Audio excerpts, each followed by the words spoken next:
It all started with a quiet evening at home, the kind of night where everything felt peaceful and safe. I had just returned from a long business trip, excited to be with my wife, Maria, and my best friend, Ryan, who had been helping her with some household work while I was away. Ryan had been my closest friend since college, the man I trusted more than anyone outside my family. I thought of him as a brother. Over the following weeks, though, I started noticing things that didn't sit right. Maria seemed nervous around me, avoiding eye contact when I asked about her day. Ryan stopped visiting as often, claiming he was busy, yet I'd sometimes see his car parked down the street near my house. My gut told me something was wrong, but my heart refused to believe it. I had too much faith in both of them to imagine any betrayal. Then one evening, while I was helping Maria organize some papers, I came across a medical report tucked inside her drawer.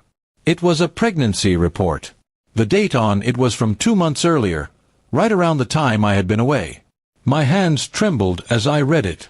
When I confronted her, she froze.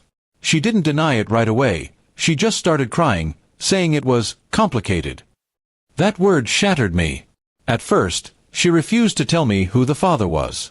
I demanded the truth over and over, until she finally broke down and whispered Ryan's name. My mind went blank. I couldn't breathe. My best friend had betrayed me in the worst way possible, and my wife had let it happen. I left the house that night without saying another word, driving aimlessly until sunrise, trying to make sense of how my whole world had fallen apart overnight. When I went to my parents' house, I expected comfort. Instead, I found something even more painful. They already knew. My mother couldn't look me in the eye. My father tried to calm me, saying, "Son, we didn't want to tell you until you were ready." Ready? How could anyone ever be ready to hear that their wife was carrying their best friend's child? It felt like I had been living inside a lie, carefully protected by the people I loved most. The anger inside me boiled like fire. I couldn't understand how everyone had chosen to protect her instead of me. My mother tried to justify it, saying Maria had been scared, and Ryan had promised to take responsibility quietly. But to me, their silence was betrayal too. They'd watched me live in ignorance while laughing at dinners and smiling through conversations as if nothing had happened. For days, I locked myself in my apartment, ignoring calls and messages. Maria came by, crying at the door, begging for forgiveness, saying she'd made a terrible mistake. I didn't let her in. She left letters under my door, saying she loved me, that Ryan had manipulated her, that it only happened once. But I couldn't believe her anymore. Trust, once broken like that, could never be rebuilt. Then came the breaking point. Ryan had the audacity to show up at my workplace, trying to explain himself. He said he was drunk that night, that he didn't mean to hurt me. I stared at him in disbelief. I wanted to punch him, but I realized something. Physical revenge wouldn't heal me. It would only make me look weak. I decided right then to take a different kind of revenge, calculated, quiet, and unforgettable. I started by exposing Ryan's lies.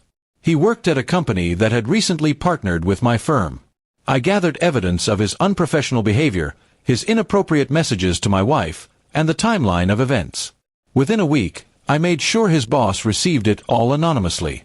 Ryan was suspended for misconduct. Watching his career collapse felt like justice served. As for Maria, I filed for divorce. When she came to plead her case in front of my family, I told her in front of everyone that she no longer had a place in my life or my home. Her tears didn't move me anymore. My family tried to intervene, but I reminded them that they had already chosen their side when they hid the truth. I packed her belongings into boxes, left them by the door, and said nothing more. The day she left, the house felt empty, but also cleaner, like the air itself had been freed of poison. I changed the locks, deleted her number, and blocked Ryan on everything. For the first time in months, I slept through the night without nightmares. The silence was painful, but it was also peaceful. I was finally in control again.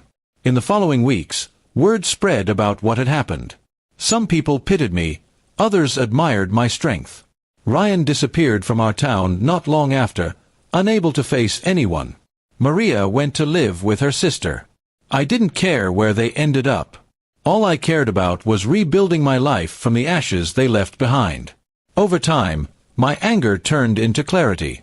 I realized revenge wasn't just about making them suffer, It was about reclaiming my dignity and peace. I didn't destroy them physically or financially. I simply erased them from my story, letting the weight of their own choices crush them naturally.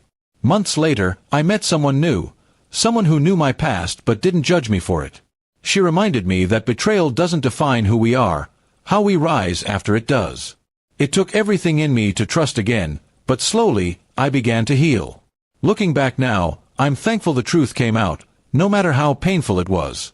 Losing them both was the price I had to pay for peace. But in the end, it wasn't a loss, it was freedom. Because sometimes, the best revenge isn't anger or destruction. It's walking away with your head held high while the people who wronged you drown in the guilt they created themselves.